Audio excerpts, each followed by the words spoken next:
Hey dude, welcome to the second night. I actually thought that at this point you would have found a better job. I mean, not implying that this is a bad job, just it's not everyone's favorite. Also, I suggest you take a look at the cameras. The animatronics should become more active as the week progresses. Anyway, you might remember that last night I hadn't explained too much about Foxy. So, actually, Foxy works in a very similar way to the puppet. The difference is that instead of a music box, we've installed a sound player on his stage. You just access camera 1C and press the icon that says play sound. Since Foxy is quite a bit more sensitive to sounds than the puppet is, he should hear the difference from quite a good distance. The only downside is that every time you play a sound, you'll have to wait a little longer until you can play it again. We still don't know why this happens, but no security guard has complained about it yet, and I'm including myself in this group. Oh, another thing. I would like to remind you of how important it is to keep the puppet away. We have this character for just 2 weeks. It's practically new and we want to keep him like that. So, please don't forget to wind up the music box. Well, I guess that's everything you should know. If you have any questions, you can ask me tomorrow morning. I'll be there to take care of some important documents and bills. Damn, how I hate bills.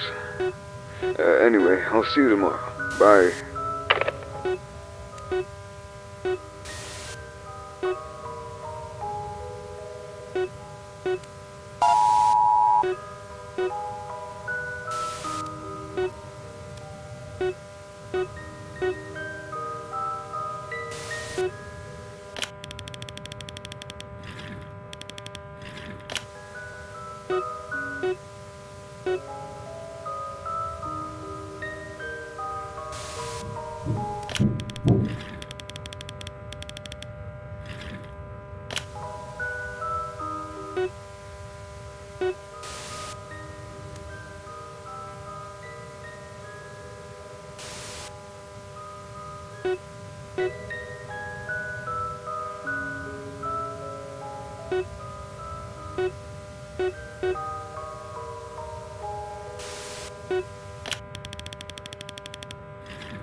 You have one new message.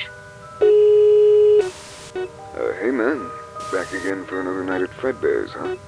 Yeah, speaking of Fredbear's, you might have already noticed that there's no Fredbear animatronic. You know, that yellow bear with the purple top hat from the logo must have came from somewhere, right? Well, we not only used to have a Fredbear animatronic, but also a yellow bunny one too. It was called Spring Bonnie. They were both very special characters. They could be used both as animatronics and as costumes, thanks to a spring lock mechanism that, once activated, would compress the animatronic parts and make enough space for someone to climb inside the suit. We used this when the animatronic parts had some sort of fault. Every time it happened, an employee climbed inside the suit so we didn't have to stop the performance. It would be the perfect solution for this kind of issue. if it wasn't for its great downside. If for some reason the spring locks became loose, the employee inside the suit would be crushed by the animatronic parts. Thankfully, it only happened once, and he managed to survive. I mean, he got tetraplegic, but he survived. Yeah, at this point we should have already retired these characters, but we only decided to do this after the bite. It was 2 years ago. It was the birthday of my younger child, Chris. My older child, Michael. He wasn't a good kid at the time. He's still not. Back in the day, he used to prank and scare Chris, and it wasn't different on that day. It was actually worse. Michael had placed Chris's head inside of Fredbear's mouth to scare him. The result? The animatronic had closed its mouth, and Chris died of head trauma. And it was all Michael's fault. I still get very depressed when I talk about it. But mostly angry, actually. Well, who cares, right? Yeah, I'm gonna stop for now. I'll talk with you tomorrow. Good night.